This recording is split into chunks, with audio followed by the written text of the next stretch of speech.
در برنامه شفایی این هفته چربی خون چیست؟ علائم کلسترول و چربی خون چیست؟ نقش ورزش در سلامتی ما. اشخاص انزوا طلب کیها هستند؟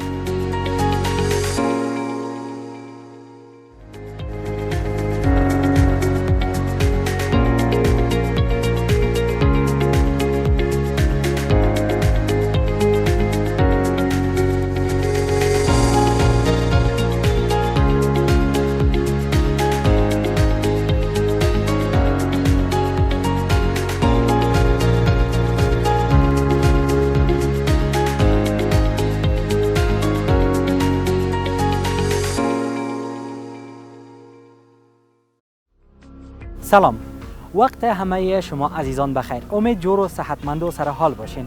عزیزان شما را خوش آمدید میگم به برنامه شفایی این هفته از تلویزیون هلال. فیصل ساتی هستم در خدمت شما.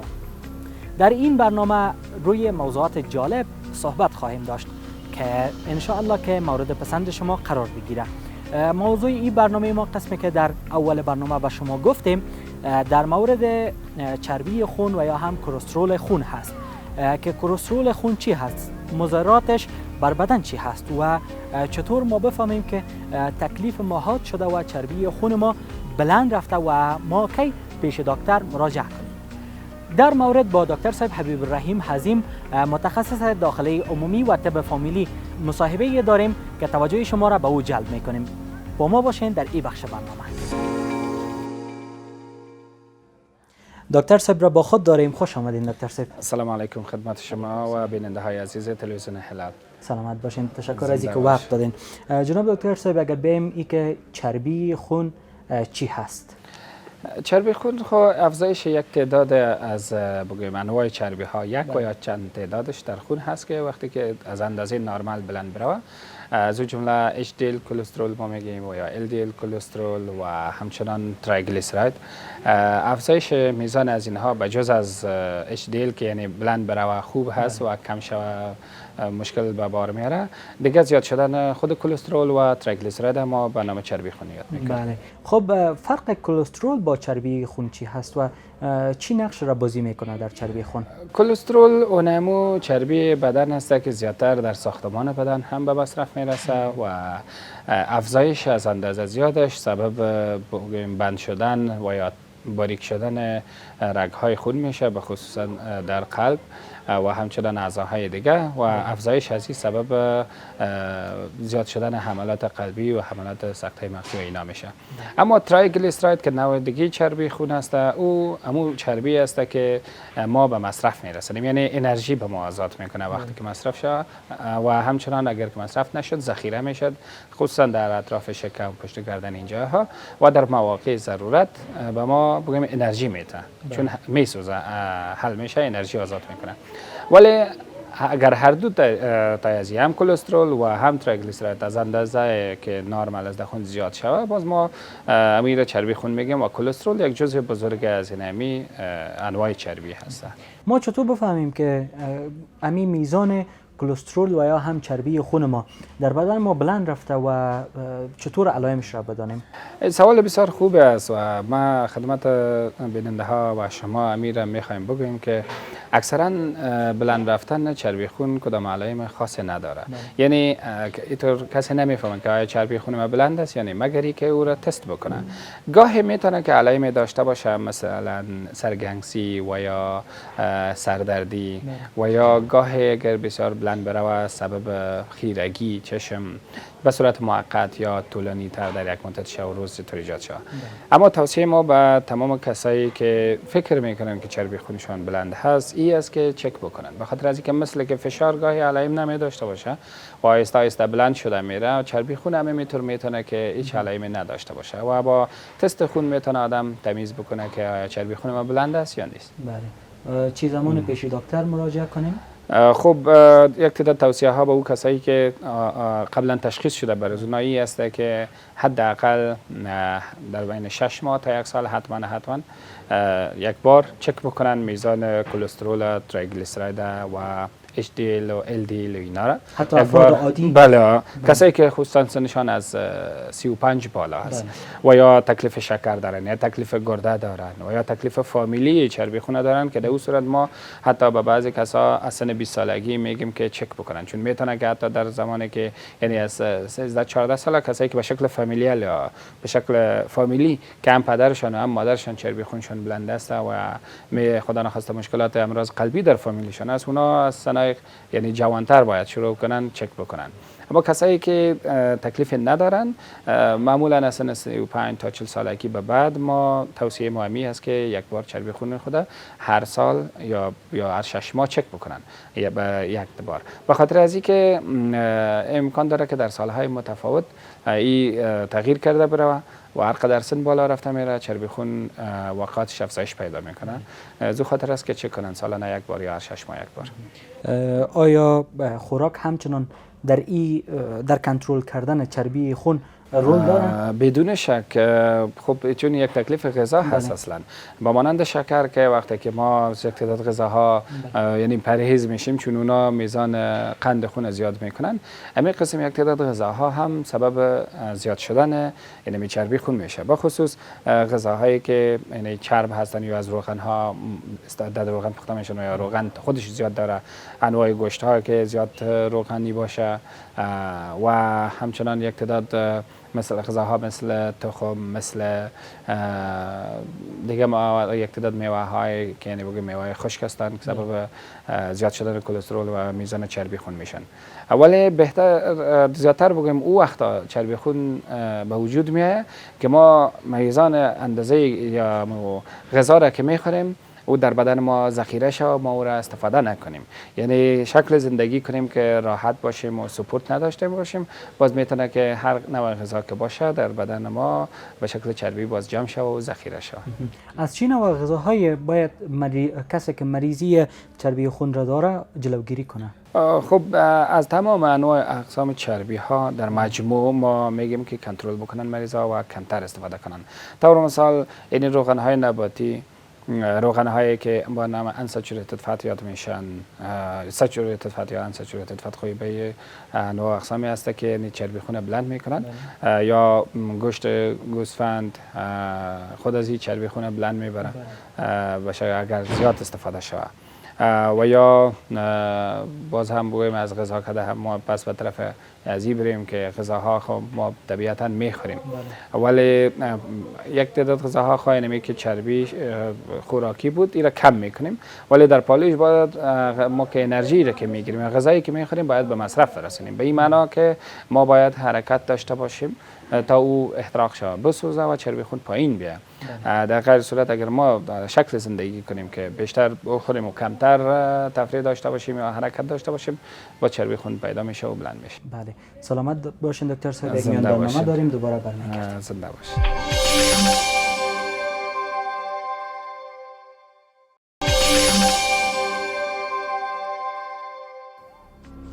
از همین فردا ورزش را شروع میکنم. جمله مشهوره که ما شاید صدها بار به خود گفته باشیم و او نه او فردا میرسه و نه او روزی که ما ورزش را تا به حال شروع کرده باشیم. پس خوب است که اگر شروع نکردیم از امروز شروع کنیم.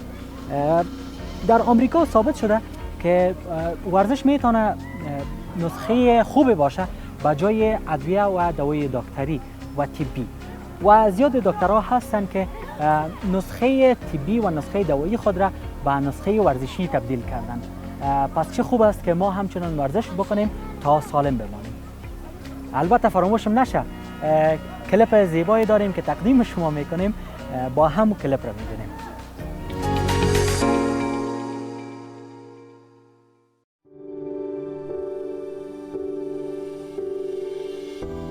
گوشه‌ای از فواید ورزش در سلامتی انسان.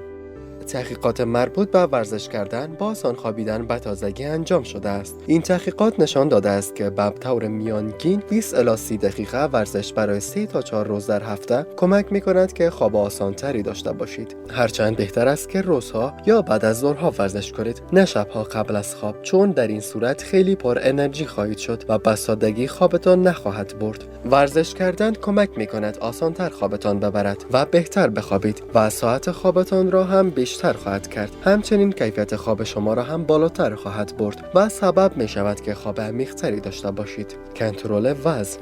انجام فعالیت‌های بدنی مداوم بهترین و سالم‌ترین راه برای کنترل وزن و حفظ نسبت ماهیچه به چربی است. با توجه به اینکه هر کس دارای وضعیت بدنی مخصوص به خود است، همه از برقراری تعادل بین چربی و ماهیچه در بدن سود خواهد برد. در اثر ورزش و اکسیژن گیری بهتر دستگاه تنفس، خونرسانی بیشتر به اندام‌ها توسط قلب، سوخت و ساز بدن افزایش یافته و بر اثر آن چاقی برطرف می‌شود.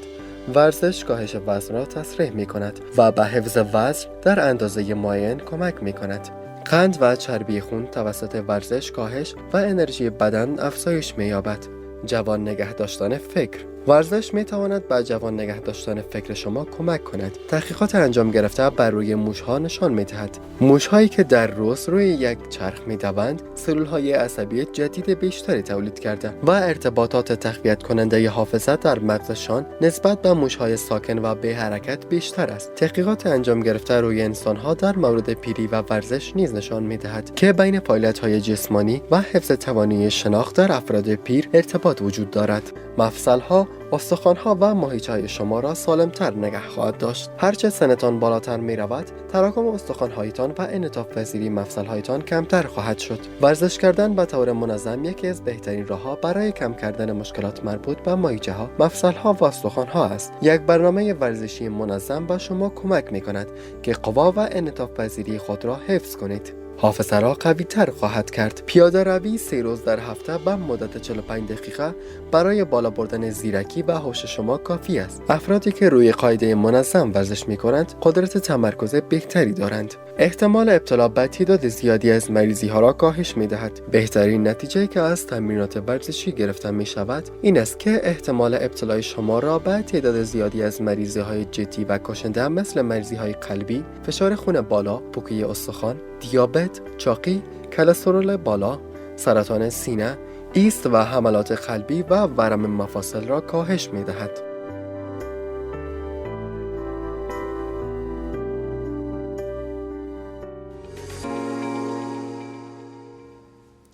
باز هم خوش آمدین عزیزا. امروز در مورد چربی خون و یا هم کلسترول خون صحبت های کردیم با دکتر صاحب و ایرا دانستیم که چربی خون چی هست و چی علائم داره و در صورت بروز چی علائم باید نزد دکتر بریم.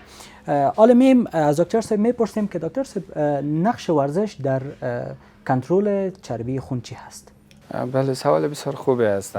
البته همون شکلی که ما قبلا گفتیم که وقتی که ما غذای رو میگیریم او را باید استفاده بکنیم و یا در بدن ما به ساختمان بدن ما به مصرف برسه. طبیعتا انسان در یک سن ساختمان بدنش رشد میکنه و کلان میشه تا مثلا یک طفل است به جوانی و جوانی به سن مردی و بزرگی میرسه و یا خانم ها. به هر ترتیب زمانی که رشد دیگه توقف میکنه معمولا اصلا 25 26 به بعد که دیگه رشد نیست، دیگه این زمانی هست که ما انرژی رو که میگیریم باید حتما تحرک داشته باشیم تا او به مصرف برسه. یعنی ما از سدنتری لایف استایل که شکل که ترم یا لغتی هست که ما استفاده میکنیم، یعنی از زندگی راحت طلبی ما باید براییم. باید ورزش داشته باشیم، باید که دوش داشته باشیم، باید کار فعالیت ما بیشتر شود تا او انرژی را که ما میگیریم روزانه یا 3 وقت غذا میخوریم او به مصرف برسه. سپورت هم من حیث یک فاکتور بسیار بسیار مؤثر در کنترل فشار، در کنترل چربی خون، در کنترل قند خون، همینطور یک فاکتور بسیار مؤثر و خوب است. و رول سپورت یک رول ثابت شده هست. بگیم در این مورد زیاد بحث نمی کنیم که چی مثلا از چه طریقه های میتونه که سپورت سبب کاهش از این میزان قند خون یا چربی و یا خود کم کردن واقعات سکته مغزی و حملات قلبی اینا میشه. به هر ترتیب همینطور در کنترل فشار رول داره. سپورت وقتی که ما میکنیم طبیعتا ما دست پای ما حرکت میکنه، حرکات قلب ما زیاد میشه، تنفس ما تعدادش زیاد میشه، ما عرق میکنیم، خدوات ما زیادتر کار میکنه، یعنی فعالیت بدن زیاد میشه و با فعالیت بدن بیشتر ما به انرژی نیاز پیدا میکنیم و انرژی که ذخیره میشه در بدن ما معمولا به چربی هست. وقتی که ما سپورت میکنیم کلسترول خون ما که در داخل رگ ها میتونه که ترسب بکنه او به مصرف میرسه و رگ ها صاف میمونه، یعنی رگ ها بند نمیشه، باریک نمیشه، خدا نخواسته که مشکلات قلبی یا تنفسی چیزی پیدا شه یا سکته مغزی پیدا شه. همچنان تریگلیسیرید که همون ذخیره بگیم چربی هست که در شکم و در دیگه جای ما ذخیره میشه، وقتی که ما سپورت میکنیم این هم آب میشه به اصطلاح عام. وقتی که آب میشه ذوب میشه ما از بلند شدن چربی خون جلوگیری میکنیم. یعنی سپورت نهز یک فاکتور بسیار خوب و ارزشمند هست همیشه که ما باید روزانه که نیم ساعت تا 40 دقیقه دوش داشته باشیم و یا کارهای دیگه رو بکنیم که او افزایش حرکات قلب ما او به میان بیاید یا ما دوش داشته باشیم یا تنفس ما زیاد شه و ما کار فعالیت در مجموع داشته باشیم شکلی که ما مانده شویم اصلاح خود ما شما که وقتی مانده شویم انرژی بیشتر مصرف میکنیم طبیعتا چربی خود ما پایین میاد. بله. خب دکتر صاحب پیشتر از غذا پرسیدیم، عالم به این که کدام فاکتورها دست به دست هم میته تا سبب بلند بردن چربی خون میشه؟ ما میتونیم به خاطر از اینکه این سوال خوبتر جواب داده بتونیم، خود چربی دو شکل به وجود میاد. یکیش فامیلیال گفته میشه، به شکل فامیلی هست که کسی طور مثال در مو فامیلشان پدر و مادرشان یا کاکا و عمه اینا چربی خون بلند می باشه و طفل از او خانواده هم امکان داره که چربی خون پیدا کنه. در این شکل باید که زودتر مراجعه کنم به دکتر صاحبا و معین بسازم که چربی خونشان بلند است یعنی. و دیگه ای که کدام فاکتورها زیاد میسازد، طبیعتا سیگرت به نحو یک فاکتور زیاد میسازد چربی خون. یک تعداد از امراض مثل امراض گرده ها اینا چربی خون بلند میکنن. خود تکلیف شکر، چون شکر به مصرف نمیرسه بدن بیشتر از چربی مصرف میکنه ولی او چربی دورانش بگیم در خون زیاد میشه، چربی خون بلند میره. همچنان فاکتور اولی و بسیار بسیار مهم همون سدنتری لایف استایل یا کم بودن تحرک است که یک کسی سپورت نکنه و حرکت نداشته باشه ولی غذا زیادتر بگیره طبعا چربی خونشان بلند میره. این فاکتورها هست که یک تعداد از امراض شده و یک تعداد از فاکتورهای بیرونی است که نبود تحرک است، غذا چربی زیاد خوردن غذا هست و سیگرت هست، اینا سبب میشن به چربی خون بلند شود. خب در کل چطور میتونیم خود را وقایه کنیم تا به چربی خون مبتلا نشیم و چربی خون ما گپ خوب است. اول خود توصیه ما سپورت یا ورزش است. توصیه دوم ما کم کردن امو غذاهایی است که دو چربی زیاد است، مثل انواع گوشت ها و یا انواع روغنیاتی که و یا غذایی که در بازار بگیم و یا زود پخته میشن مثل چپس و مثل همبرگر و اینا سبب میشن و یا غذایی که بسیار دو بگیم انواع گوشت ها و پلو و چیزا زیاد باشه که گرچه خوشایند است ولی خودشان سبب افزایش چربی خون میشن. توصیه دیگه ای است که کسایی که شکل فامیلی دارن، چون اونا کاهش در آخذه ها یا همو گیرنده های چربی خون دارن که نمیتونن او را به مصرف برسانن، باید اونا بیشتر پرهیز بکنن. اگر کسی سیگرت میکشه باید سیگرت کشیدن ترک بکنن. کسایی که سدنتری لایف استایل دارن باید تحرک خود زیاد بکنن. و توصیه آخر مایی است که هر 6 ماه یا 1 سال کسایی که سنشان از 35 بلند میشن یک بار چربی خونشان چک بکنن. و این شکل هم نیست که مثلا 35 سال است مثال من چربی خون چک کردم باز از 36 سالگیم دیگه عمو چیز است. نه، هر سال حداقل یک بار چک شود خوب است و خصوصا مقدار کلسترول، مقدار تریگلیسیرید، خود کلسترول های مثل HDL و LDL اینا بسیار مهم هستند که تست شوند. همچنان به کسایی که چربی خون بلند فامیلی دارن اونا 6 ماه یا زودتر نظر به نظر دکتر صاحب متخصص که برشان میتونن زودتر چک بکنن. و دیگه اون پرهیز غذایی داشته باشن. اینا توصیه هایی هست که ما میکنیم به بیننده های عزیز انشالله که مفید باشه. سلامت باشین دکتر زنده صاحب. باشین. زنده باشین. دکتر صاحب حبیب رحیم حزیم متخصص داخله عمومی و طب فامیلی که زنده باشین. تشکر از شما، تشکر از بیننده ها. انشالله که همین برنامه تا اندازه‌ای بگیم مفید واقع شه و یک جامعه صحتمند و سالم داشته باشیم. زنده باشید. تشکر از شما. گوشه‌گیری با تعداد زیاد از علائم مانند بی هدف بودن، تلاش نکردن و همچنان دفاع نکردن از حق خود و کناره‌گیری به عوض تلاش، اینا جمع بزرگ از علائم هست که متخصصین روانشناسی و رواندرمانی این کاتگوری افراد را به نام افراد منزوی یاد کردند. در این بخش برنامه خود عبدالقدیر جویا روانشناس برنامه ما به شما میگن که افراد منزوی چه کسایی هستند و چطور راه درمان اینا را پیدا کنیم و چطور اینا درمان میشن. همان گونه که میدانین شخصیت ما در ارتباطات و روابط ما شکل میگیره و این روابط ما هست که نماینگر شخصیت سالم یا هم عدم سلامت شخصیت ما میباشه. اگر شخصیت ما به گونه سالم رشد و پرورش نیافته باشه، ممکن در یکی از این سه نوع شخصیت ها نمایان شود، یا شخصیت برتری طلب، یا شخصیت مهر طلب و یا هم شخصیت انزوا طلب. شخصیت های برتری طلب شخصیت های هستند که میخوان خود را با دیگران تحمیل بکنند و از روی زور و تحمیل با دیگران ارتباط برقرار بکنند.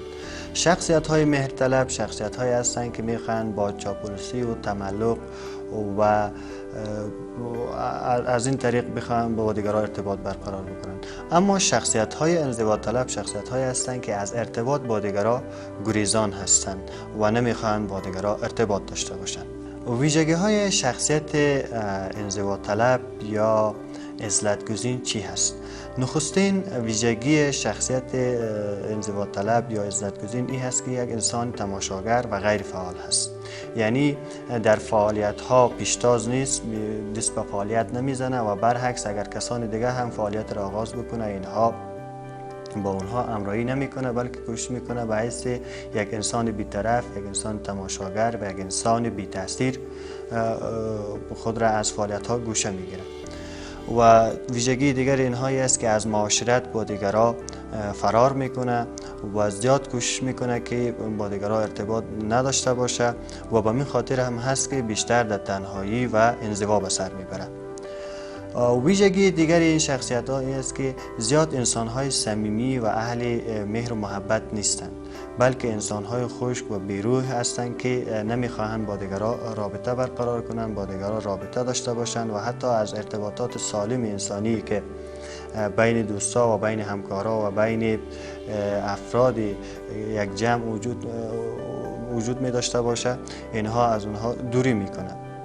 دیگر ویژگی شخصیت انزوا طلب این هست که از ارتباطات و روابط نو و همچنین در ارتباطات و روابطی که در روی شخصیت اینها را به چالش میکشه، کوشش میکنه که اینها را بیشتر فعال بسازه، از این نوع ارتباطات هم دوری میکنند. و ویژگی خیلی مهمی دیگر اینها است که مانند کسانی که هراس اجتماعی دارند، اینها هم از فعالیت‌های جمعی و گروهی میترسند. به مو خاطر بیشتر فعالیت‌های تنهایی و فعالیت‌های فردی را دوست دارند. چرا شخصیت‌های انزوا طلب به چنین عارضه دچار میشن یا علل و عوامل اینکه یک فرد انزوا طلب میشه چی است؟ نخستین عامل ریشه‌ای که میتونه باعث انزوا طلبی در فرد شود و باعث گوشه‌گیری در فرد شود، شیوه تربیت کنترلگرایانه است. شیوه تربیت کنترلگرایانه به این معنا که پدر، مادر یا مربی یا هر کسی که در تربیت فرد نقش داره بیشتر کوشش میکنه فرد در کنترل خود داشته باشه. چی بگویه، چی بخوره، چی بپوشه، کجا بره، کجا نره، اینجا هست که فرد خود در کنترل کسی دیگری احساس میکنه و طبعا انسانی که در کنترل کسی دیگری بزرگ میشه او استقلال عمل را نمی داشته باشه و این عدم استقلالیت باعث میشه که فرد به انزوا و گوشه‌گیری روح بیاره. ویژگی دیگری، عامل دیگری که باعث میشه فرد انزوا طلب شوه و به انزوا رو بره خجالتی بودن هست. کسانی که زمینه های خجالتی اولیه را دارند به یک نحوی احساس کمرویی میکنند، اینها هم احتمال از اینکه به شخصیت های انزوا طلب مبدل شوه وجود دارد. عامل دیگر میتونه مشکلات خانوادگی باشه. در خانواده هایی که پدر و مادر با هم در جنگ و ستیز هستند، خانواده هایی که فقر اقتصادی وجود داره، خانواده هایی که در اونجا محبت نیست، خانواده هایی که در اونجا مثلا مشکلات مانند طلاق و امثال اینها پیش میاد، در چنین خانواده های هم احتمال از این که فردا فرزندان از اینها مبتلا به گوشه‌گیری و به انزوا طلبی شوه وجود داره. و عامل دیگری که میتونه باعث شوه که فرد انزوا طلب شوه، ترس از واقعیت هست. ترس از این واقعیت که در زندگی همیشه موفقیت وجود نداره، همیشه انسان ها در همه کارهایی که میکنن موفق نیستن و این یک واقعیت هست و شکست و موفقیت هر دو روی یک سکه هست. اما انسان های انزوا طلب از اینکه بیش از حد از شکست خوردن میترسن، به خاطر کوشش میکنن در انزوا و به تنهایی به سر ببرند. آخرین عاملی که میتونه در انزوا طلبی و گوشه‌گیری فرد نقش داشته باشه، ترس از تحقیر دیگران هست. اینکه کارشان، اینکه عملشان و اینکه گفتارشان و اینکه کردارشان، اینکه هر آنچه که مربوط شخصیت از اینها میشه از طرف دیگران مورد تحقیر و تمسخر قرار بگیره. برای از اینکه از این تمسخر و از این قضاوت به دور باشند، اینها کوشش میکنن در تنهایی و گوشه‌گیری به سر ببرند. چگونه میتوانیم از انزوا طلبی یا از گوشه‌گیری جلوگیری بکنیم؟ نخستین فاکتور یا نخستین کاری که میتونه ما را از گوشه‌گیری و انزوا طلبی نجات بده، امون معاشرت اجتماعی است. ما کوشش بکنیم که با دیگران در ارتباط باشیم و در معاشرت باشیم و ارتباط ما را با دیگران حفظ بکنیم. نکته دوم، یادگیری مهارت‌های اجتماعی هست. هر اندازه که ما مهارت‌های اجتماعی را یاد داشته باشیم، به ما اندازه از ترس ما از دیگران کم میشه و در ارتباط با دیگران دچار استرس، اضطراب و نوسان نمیشیم. و دیگر شناخت نقاط قوت و ضعف ماست. بیشتر اوقات وقتی انسان رو به انزوا طلبی میاره، ترسی از ضعف‌هایش است، ترسی از محدودیت‌های شخصیتیش هست، در حالی که هر کدام ما نقاط خیلی زیاد و مثبت شخصیتی داریم. هر اندازه که شما تمرکزتان روی نقاط قوتتان بیشتر بکنین و از نقاط ضعفتان را کاهش بدین، با ما اندازه میتونه شما را در بیرون شدن از انزوا طلبی کمک بکنه. نکته دیگر ارزیابی افکار منفی هست. ما ببینیم که کدام مسائل، کدام موضوعات باعث میشه که ما رو به تنهایی میاریم، رو به گوشه‌گیری میاریم و از دیگران میترسیم و از دیگران گوشه میریم. تا وقتی که مشکل را ریشه هایش را نشناسیم، تا وقت نمیتونیم را درمان بکنیم. بنابراین شناخت نکاتی که ما را وادار میکنه که با دیگران در تعامل نباشیم، در ارتباط نباشیم، میتونه در نجات ما از گوشه‌گیری کمک بکنه. و نکته آخری این هست که کمک از مشاور و روان درمانگر در این زمینه میتونه ما را همکاری بکنه. خیلی سپاس از تمام شما عزیزان که تا به این برنامه خودتان را بیننده بودین. عزیزان گرانقدر، صفحه یوتیوب و فیسبوک و تلگرام تلویزیون هلال در خدمت شما هست. میتونین سوژه های انتخابیتان که میخواین در این برنامه، یعنی برنامه شفا، مورد بحث قرار بدین، با ما شریک بسازین. و تشکر از بیننده های قبلی و دوستان قبلی که با ما سوژه های خود را شریک ساختن. تا برنامه بعد که در خدمت شما با جمع از همکاران ما قرار میگیریم، شما را به خداوند لایزال میسپارم. الله نگهدار و حافظتان.